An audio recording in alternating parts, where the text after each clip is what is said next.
You're listening to 6 Minutes and 66 Seconds with me, your host, Michael Arnzen. What the hell's that?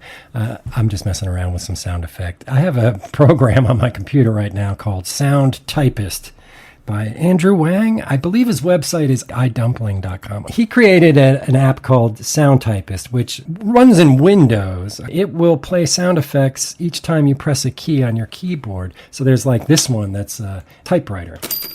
Let me type something. The undead brown fox jumped over the rabid dog. Ding! So that's fun to play with. I just thought I would include it in this podcast for anybody who's listening who maybe is a writer or wants to hear strange things from their keyboard. All right. Welcome to the first episode of 2025. Slightly delayed due to the madness of the universe. But I'm back, and between last time and this time, I solicited through social media questions. I invite you, the listener, right now, to consider emailing me a question that I can answer at length on this podcast.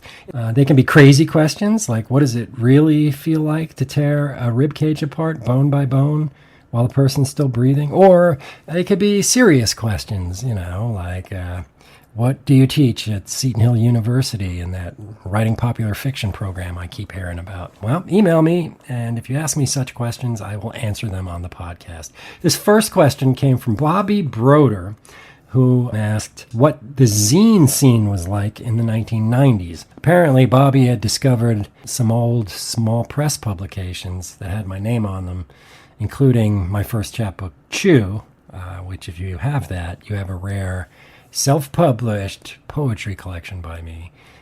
My first kind of book, actually, Chew, and that was fun.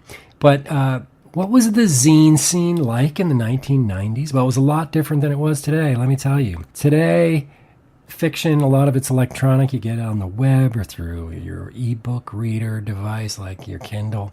A lot of these things are self-published, single author novellas usually. Whereas back then, people were editing magazines on their own for kicks, and they were usually genre fans that couldn't get enough short stories and poetry and artwork, and they just wanted to share in that, what they were interested in. Like if they loved The Creature from the Black Lagoon, they would publish Lagoon Weekly or something, and they would solicit or collect artwork by amateurs, pictures of the creature from the Black Lagoon, and short stories featuring the creature from the Black Lagoon, and essays like, what is a lagoon anyway? And these magazines were awesome, and I loved them.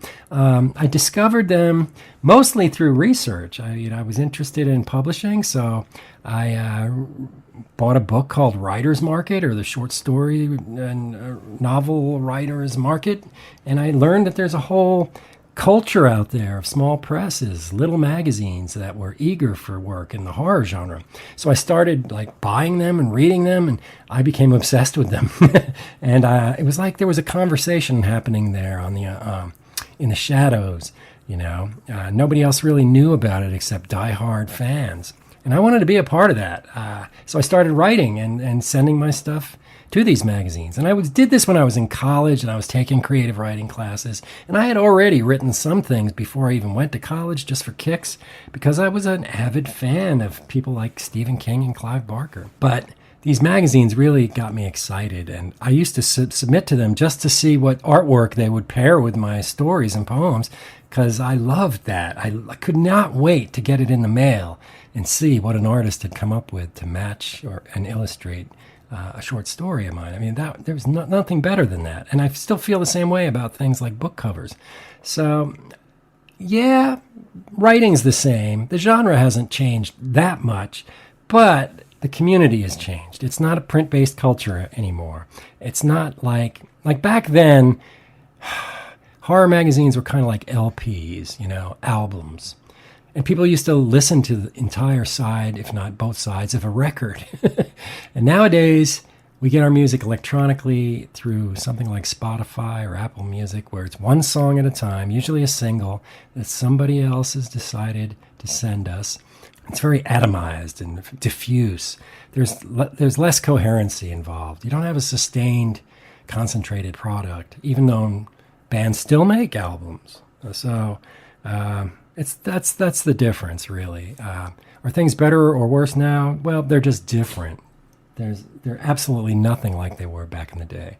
Let's close out today's episode with a little bit of creative writing. I'm going to share with you a little piece I shared on my Instagram account recently, based on a photo I took inside of a car wash. It goes like this. Within the dark chambers of the car wash, I became hypnotized by the hiss of spray jets and frothing soap bubbles caressed upon the paint by 100 floppy fronds. As I gazed, transfixed by the sloshing colors, something suddenly approached my window, something toothy. I stared and almost smiled back as the nozzles stopped spraying and the cavern slowly filled with darkness. I was about to roll down my window and greet my wet and dangerous onlooker when the obnoxious car behind me honked and startled the beast.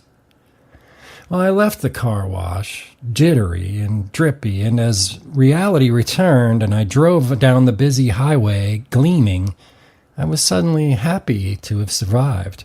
But I never saw the impatient car that was lined up behind me, and I wondered if they had been so lucky.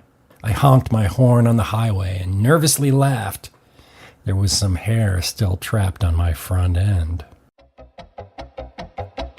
Thanks, folks, for tuning in, and I'll see you in a week or so. Till next time, keep it real. Maybe listen to an album.